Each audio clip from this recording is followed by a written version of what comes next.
Eu sou o Victor Torres e essa minha apresentação aqui é para quem planeja escalar e distribuir o seu sistema em nuvem ou tem apenas curiosidade sobre o assunto.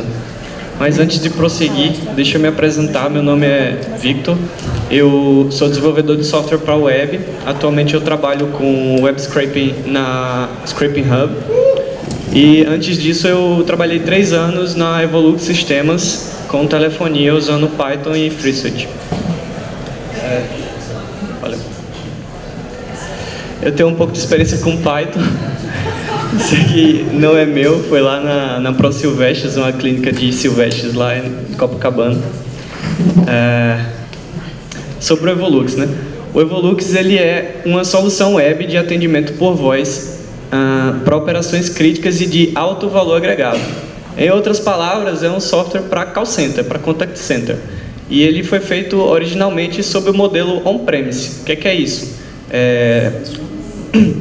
O cliente tem sua operação lá, então a gente chega, coloca um servidor dentro da infraestrutura do cliente e a partir daí a gente conecta os telefones, recebe as ligações através de um link E1 ou de um link SIP, né, via telefonia IP, etc. Né?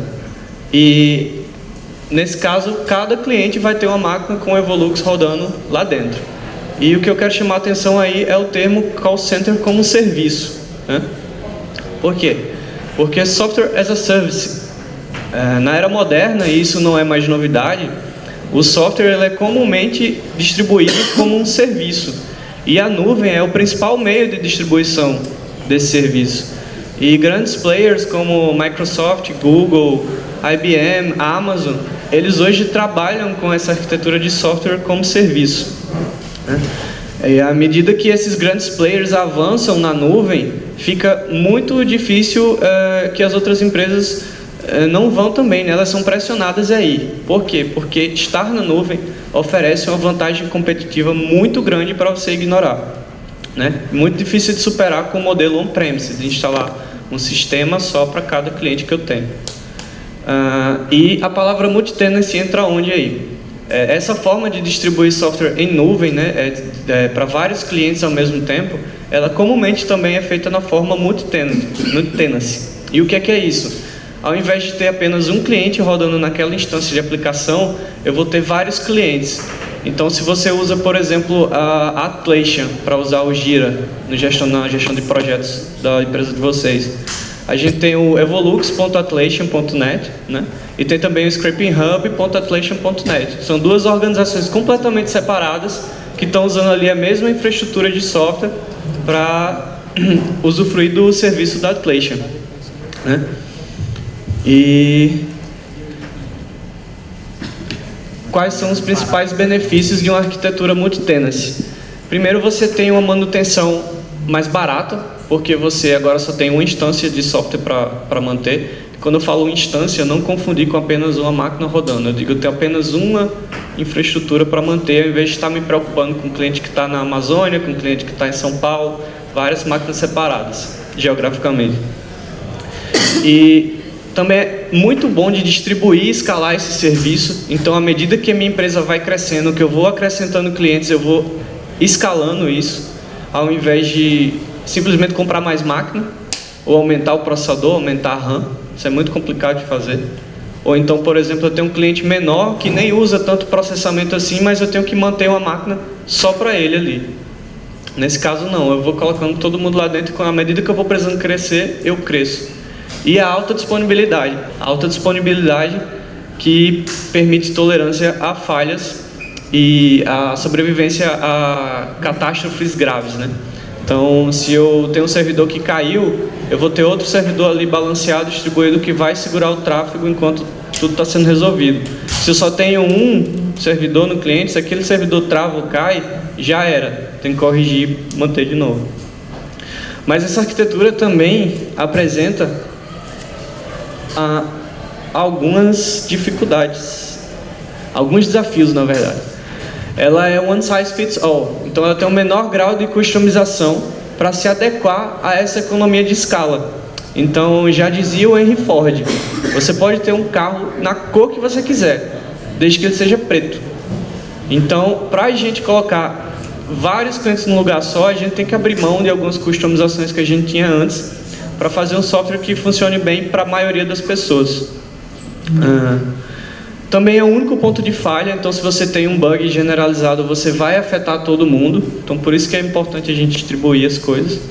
E para fazer debugging é um pouco mais complexo, porque você vai ter log vindo aí de diferentes localidades e para você filtrar os dados, para você ter acesso ao que está dando errado, é um desafio. Mas você tem como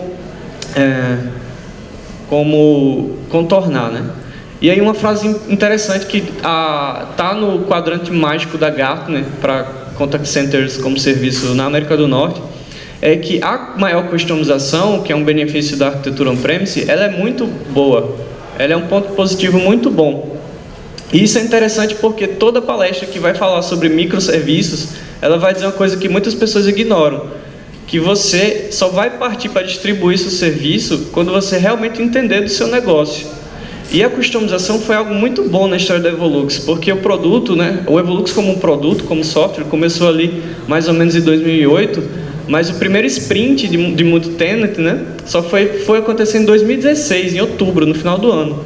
Então eu tenho quase uma década de mercado conhecendo o meu produto, adaptando ele ali para um cliente que usa aquilo em hospital, ou então para um cliente que vende passagem aérea.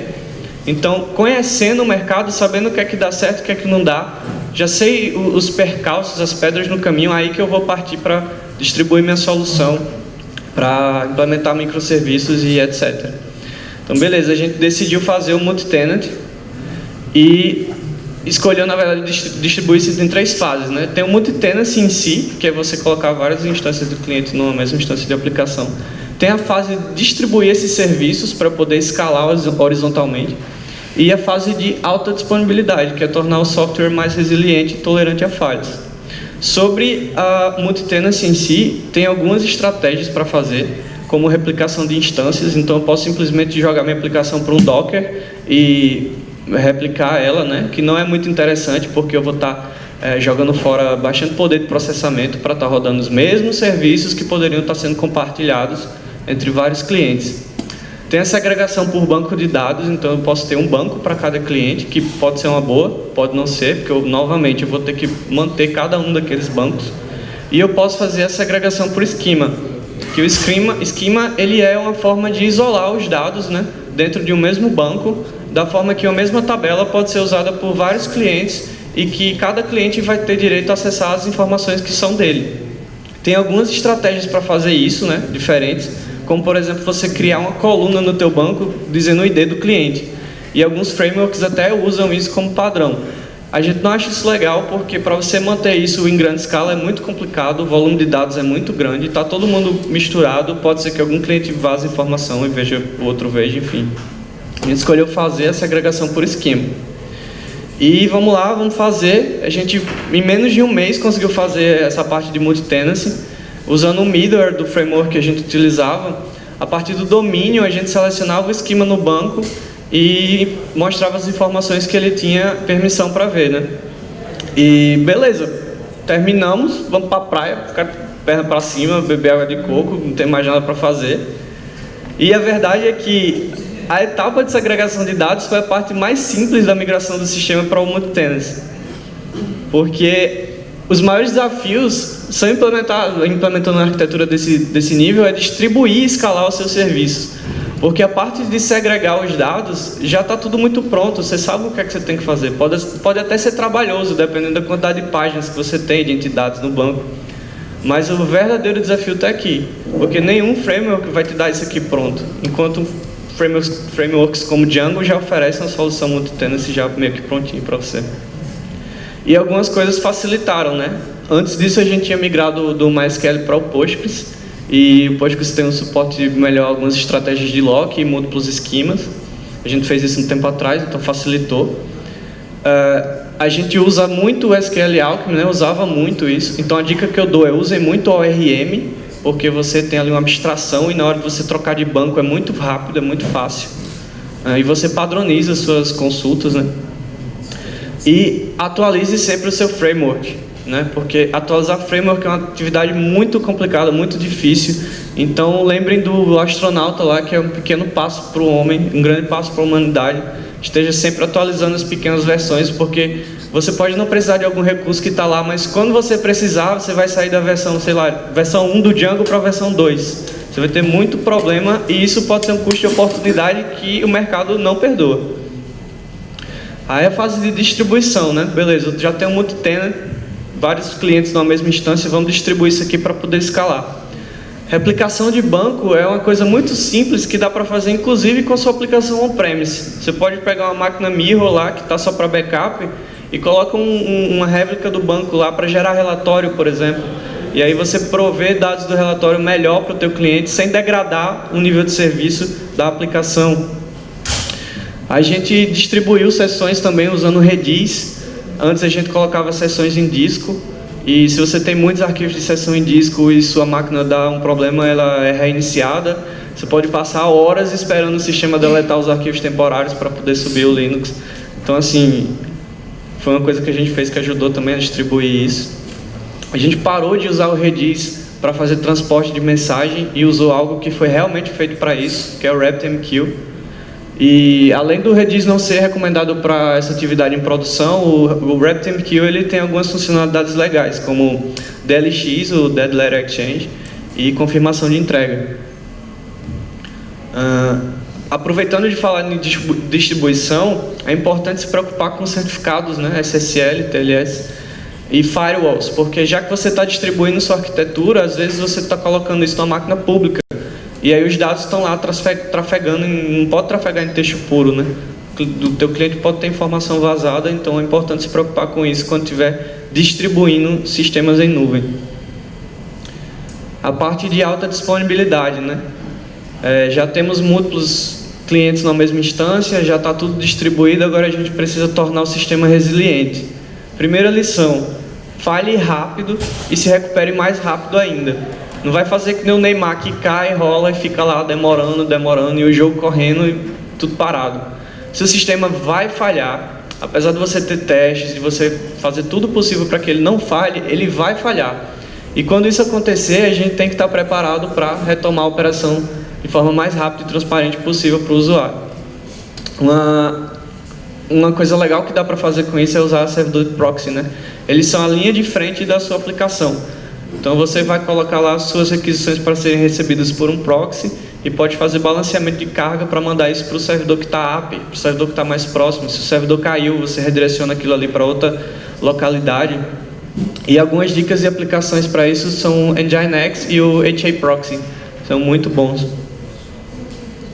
E sempre tenha métricas de monitoramento, porque para saber onde você quer ir, você tem que saber onde é que você está. Então, uma pergunta interessante você sabe qual é o impacto de um deploy na aplicação que vocês têm? Então, se você não tem métrica, não dá para comparar. Então, você não dá para saber que a versão nova ficou 10 vezes mais lenta. Então, é importante que você tenha benchmark para comparar. Até mesmo com o teu concorrente. No caso da Evolux, a gente precisa saber, por exemplo, quantas chamadas por minuto a solução aguenta. Então, a pergunta a se fazer é, quantas a minha concorrência aguenta? Então, para tudo isso, a gente precisa ter monitoramento, né? Tem Sensu, Graphite, Grafana, New Relic, Datadog, Sentry, Bugsnag, são várias sugestões de plataformas para usar para fazer esse acompanhamento. Esse é um exemplo aí de painel que a gente tinha lá, cheio de informação, cheio de métrica. Vocês não precisam saber o que é isso, porque vocês não estão trabalhando com Evolux. Mas na aplicação de vocês é legal vocês terem a ideia do impacto do que é que ela faz, né? Quais os eventos que ela gera, quais tipos de evento são gerados a partir de uma ação do usuário, né? Então é importante ter domínio da solução que vocês trabalham. Aí você faz um deploy e você consegue saber, pô, aumentei o tempo da minha consulta aqui, aumentei o load da minha máquina, ou sei lá, minha máquina está fazendo swap demais, eu fiz alguma coisa de errado. Ocorreu um memory leak depois de uma atualização da biblioteca. Então ter esse acompanhamento é muito importante. Existe um manual para tudo isso? Não existe uma receita de bolo, né? Mas existe o The 12 Factor App, que são um conjunto de 12 fatores que podem ser aplicados em aplicações escritas em qualquer linguagem de programação que utilizem qualquer combinação de serviço, como banco de dados, cache, etc. São fatores que minimizam a divergência entre o ambiente de desenvolvimento e o ambiente de produção. de forma que você consiga máxima portabilidade de código entre plataformas e escalabilidade sem mudanças significativas na arquitetura do teu sistema. Então eu recomendo muito a leitura desses 12 fatores. E leva a pergunta, existe um anti-manual, coisas que você não deve fazer de jeito algum? Tem o Extreme Go Horse Process, que para quem não conhece, dá uma pesquisada nisso aí.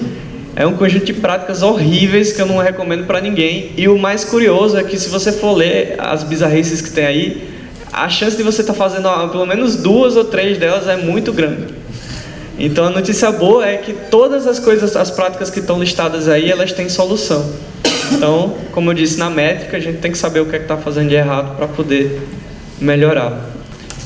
Foi bem corrido porque o tempo é curto, acho que eu tenho uns 3 minutos para a pergunta ainda, mas espero ter passado uma ideia legal do que é o multi-tenancy, do que é distribuir uma aplicação.